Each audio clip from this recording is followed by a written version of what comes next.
m'amène au deuxième point, qui est déterminant. C'est-à-dire que de la part de personnes qui sont à l'extérieur des communautés musulmanes ou qui sont à l'intérieur, vous ne pouvez pas interpeller l'interprétation des uns et des autres sans vous poser la question centrale de savoir où peut se situer l'autorité. Qui a autorité à dire? Prendre des décisions sur des interprétations sans questionner l'autorité de qui prend cette décision peut parfois être complètement contre-productive. Être ouvert en s'adressant à la mauvaise autorité, c'est parfois faire en sorte que cette autorité sera doublement fermée, qu'elle considérera en l'occurrence que ce dispositif qui est mis en place est un dispositif de stigmatisation et d'attaque. Raison pour laquelle aujourd'hui, vous avez un certain nombre de musulmans, de Français de confession musulmane, mais d'Européens de confession musulmane, qui conçoivent leur autorité comme venant directement des centres, c'est-à-dire de l'Arabie saoudite, ou de certaines interprétations dans un certain nombre de lieux considérés comme les sources mêmes du savoir. Ça peut être en Asie, ça peut être au Pakistan, ça peut être en Afghanistan, ça arrive. C'est-à-dire que pour eux, quel que soit ce qui sera dit ici, l'autorité de ce qui est dit ici n'a absolument pas de poids par rapport à l'autorité de ce qui se dit et s'inscrit là-bas. Et donc de ce point de vue-là, il faut faire très attention, quand on a un rapport à des interprétations islamiques, de ne pas exiger de ceux qui ont une autorité relative ici, de se positionner complètement contre les autorités qui viennent de là-bas, car ça serait contre-productif. On pousserait ceux qui ne reconnaissent pas l'autorité des musulmans ici à l'isolement.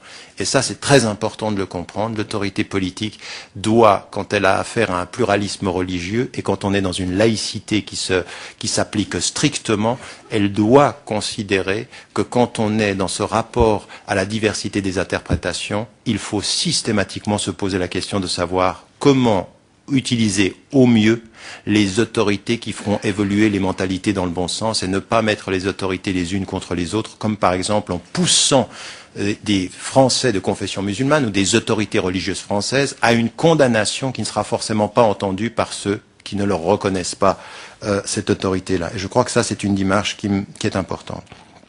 Deuxième des choses qui est aussi importante ici, et qui est aussi dans le théologico-légal, c'est la force du contexte de vie.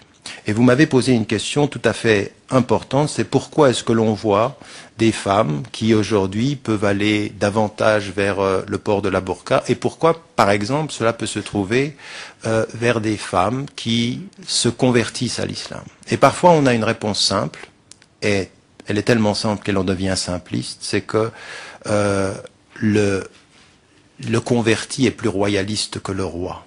Alors, c'est vrai de façon simpliste, mais ce n'est pas cela qu'il faut comprendre.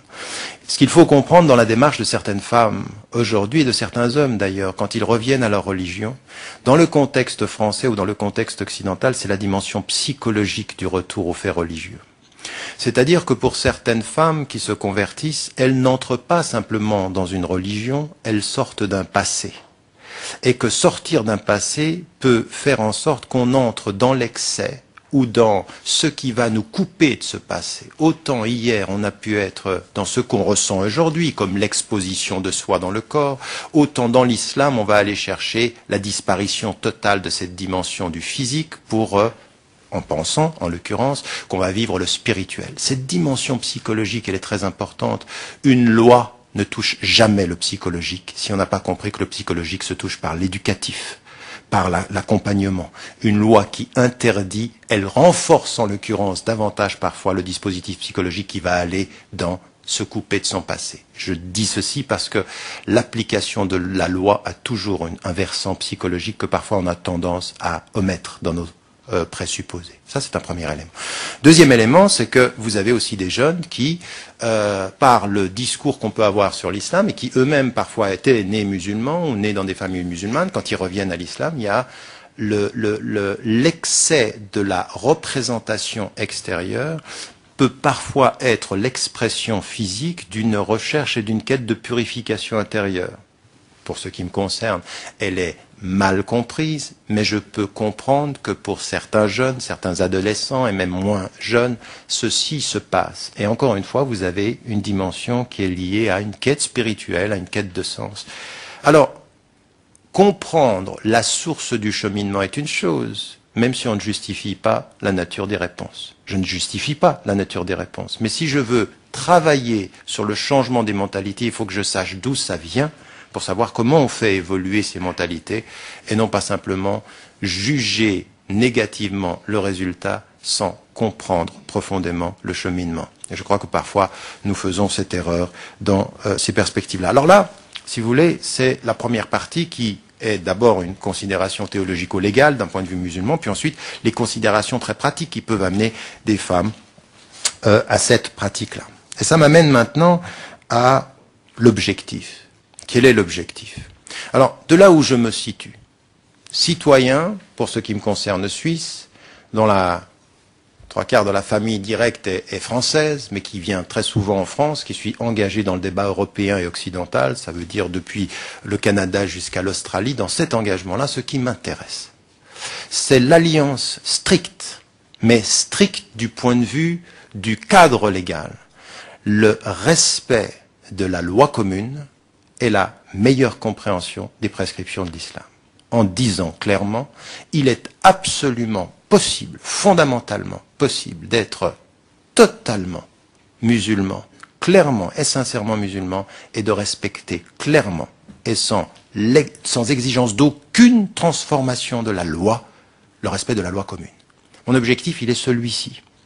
Et cela veut dire, de ce point de vue-là, que ce que j'ai toujours demandé à la France, et plus précisément depuis que j'ai étudié le cadre laïque, c'est l'application égalitaire, stricte et sans discrimination de la loi commune pour toutes les religions, et la religion musulmane comme toutes les autres. Et là, cet objectif-là, quand on a en face de nous des femmes qui sont dans un engagement où leur tenue vestimentaire questionne sur la compréhension de l'islam d'une part, mais également pose des vraies questions à des moments donnés tout à fait particuliers quand il s'agit d'identifier la personne, comme ça s'est passé le débat qu'il y a eu au Canada, quand il s'agit de la sécurité. Là, la loi ne doit même pas se poser la question de savoir si l'interprétation musulmane est bonne ou pas.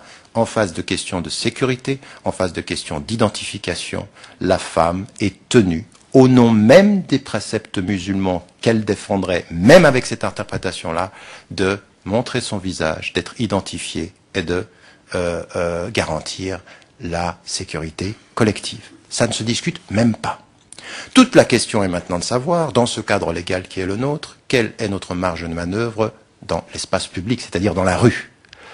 Et de ce point de vue-là, à mon sens, autant je dois travailler de là où je me situe, comme étant dans la dimension théologique et légale, ce que je viens de dire, ou dans la dimension d'un acteur social ou d'un acteur politique, autant je dois travailler à faire passer une autre interprétation de l'islam, et ça c'est un travail qui est un travail de longue haleine, qui est de questionner par les textes, de questionner par une tradition la lecture réduite, crispée, défensive, voire dogmatique de certains textes ou littéraliste de certains textes. Ce travail-là est un débat interne. On n'y parvient que dans un débat véritablement interne. Ça ne veut pas dire interne uniquement islamico-islamique ou entre musulmans, non. Le débat interne, c'est être à l'écoute des questions qu'une société nous pose, être capable de les entendre et d'en débattre de l'intérieur. Et tout ce que vous avez mis en évidence sur le statut des femmes, sur ce que veut dire la burqa, sont des questions que non seulement on doit entendre, mais on ne doit pas entendre uniquement votre réponse qui pourrait être une condamnation, on doit entendre votre question qui suppose une réflexion fondamentale sur ce que l'islam nous demande de ce point de vue-là.